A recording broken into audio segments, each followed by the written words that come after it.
A mysterious murder that some few have heard. 1892 was the year this occurred. A great stately home was the scene of this crime. It still stands today, just frozen in time.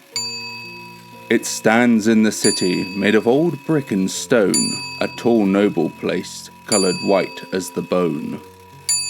It has changed many hands through the long, lonely years, a great fixer-upper, so to most it appears. But with paperwork signed and the purchase complete, then the hopes for this place would swiftly deplete. It started off small, just odd little things, which quickly took speed into dark happenings. So many patrons, there was none could abide a home of such fear from the presence inside.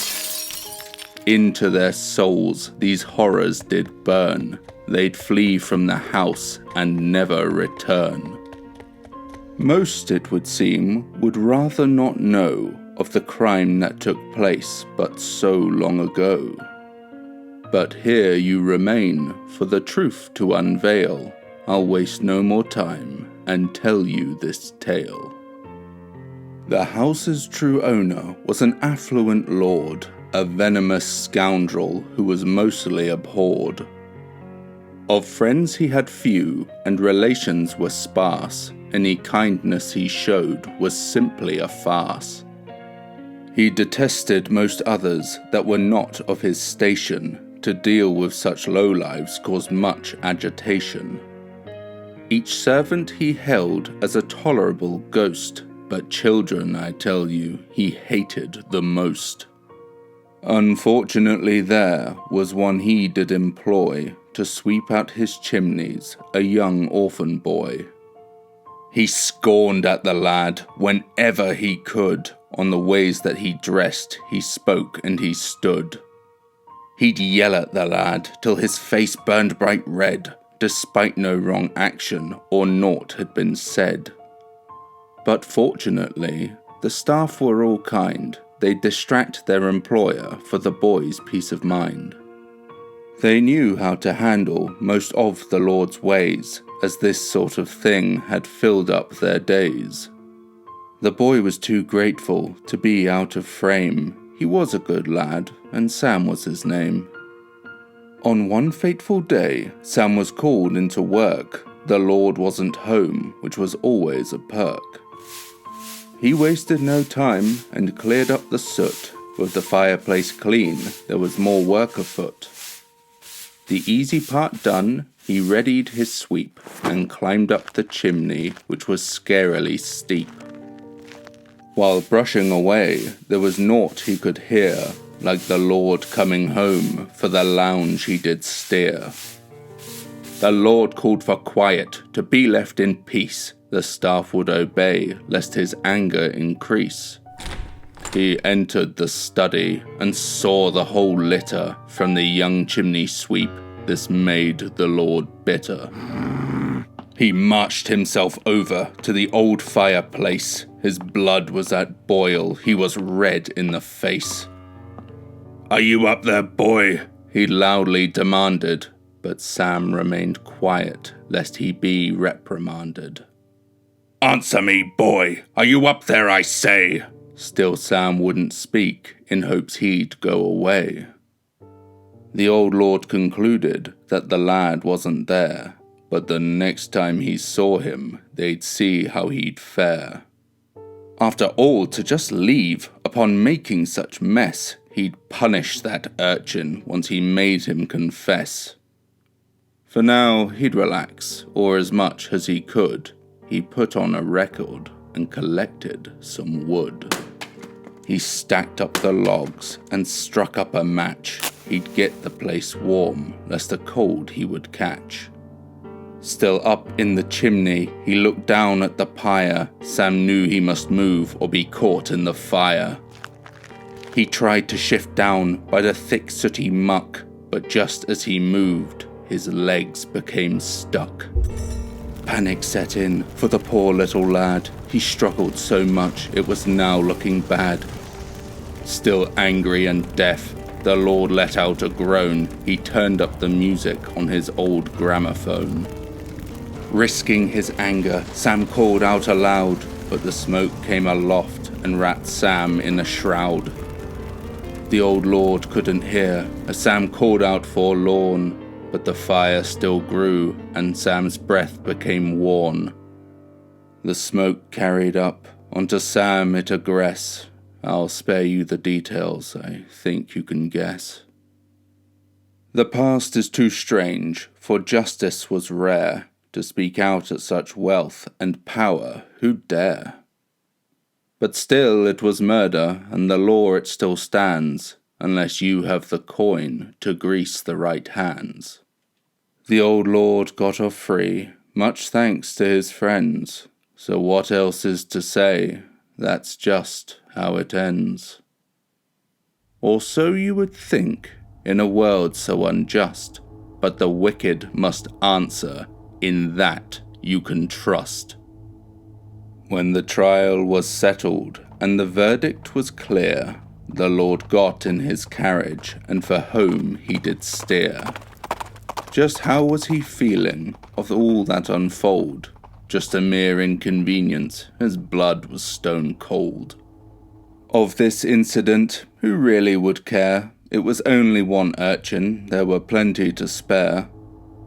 The day quickly passed, and soon it was dark. He dismissed his servants, for bed he embarked. He readied his gown, with naught to be heard. The house was so quiet, just how he preferred. He got into bed, as exhaustion unfurled. He soon fell asleep, not a care in the world. But as the Lord rested in a loud nasally snore, his sleep was unsettled from a creak at the door. The Lord shot awake and stared at the source, expecting the culprit to stay on their course. But no one came in. The Lord gave a scoff, but then from the hall came a low, chesty cough. There was someone inside, perhaps even a thief. Such audacity, really, it beggars belief. He got out of bed and marched to the hall, bringing a lantern which lit up each wall. He listened intently to locate where they were. Whoever it was, he would shortly confer. Scanning the hall, and this he repeat, when he noticed some markings right down by his feet. On closer inspection, his eyes at a wince, these marks on the floor looked just like footprints. The shape was quite clear, for what size they did lack. A young child's prints, they were coloured pitch black. Some damn little urchin must have broken inside, upon waking the Lord must have gone to hide. Towards the staircase, the footprints led off. As the Lord made his way, he again heard a cough. The cough carried on, so he followed the sound. He'd catch this young thief, soon they would be found. As he approached, he saw the footprints still showing, and it soon became clear just where they were going. There was only one place for the child to scrounge. The source of the cough came from within the lounge. He opened the door and gave a quick look. He'd locate this child no matter how long it took. He entered the room, and much to his ire, the troublesome thief had set up a fire. There it did burn, so quiet and low. They must be in here, that much he did know. His anger so raw, it made his heart race. Then a cough broke the room from the old fireplace. The Lord approached slowly, eyes drawn to the flame. The urchin was close, the one who to blame. The cough became louder than it had been prior, but strangely enough, it was from within the fire. The Lord leaning in, this couldn't be right. He could hear the cough from the small dying light. He thought he'd gone mad, but this wasn't the worst, as the fire erupted in a burning hot burst. The old lord fell back from the great firestorm, where there in the flames came a small child's form. He watched the small figure, staring in disbelief, but then it stepped out, much to the lord's grief. He tried to get up and just run away, but a grip burned his ankle and fueled his dismay. He kicked and he screamed, but no matter his fight, he was being pulled back into the fire's great light.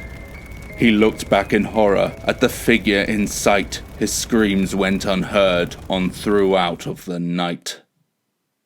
When a new day had come and the servants returned, they noticed the smell that something had been burned.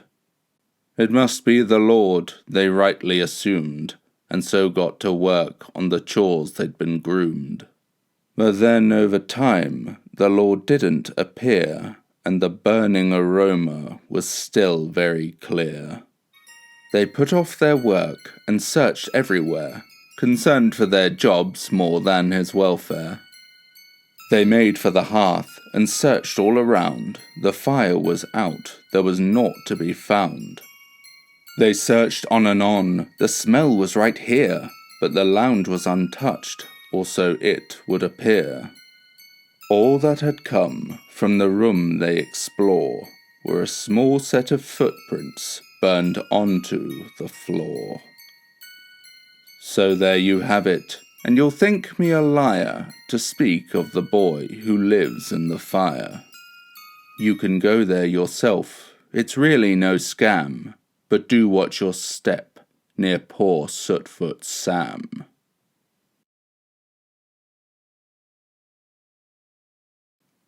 Good day, I'm Jar19 and thank you for listening. So what did you think of Soot-Foot-Sam? Hopefully it will have you reconsidering how you treat those Victorian-era street urchins that sweep your chimneys. I've been setting a few more of these creepypastas in the past recently. I suppose because for certain ones I feel like it would be more interesting story-wise to perhaps begin at the origins rather than a more recent account. What do you think? Do you like folk stories or modern encounters? Honestly, I'm happy to work with both. I hope that you enjoyed today's video. If you did, then perhaps subscribe, leave a like, and if you're feeling particularly cheeky, maybe even a comment. I do hope that you'll join me again. Stay safe, sleep well, but remember, here we make monsters.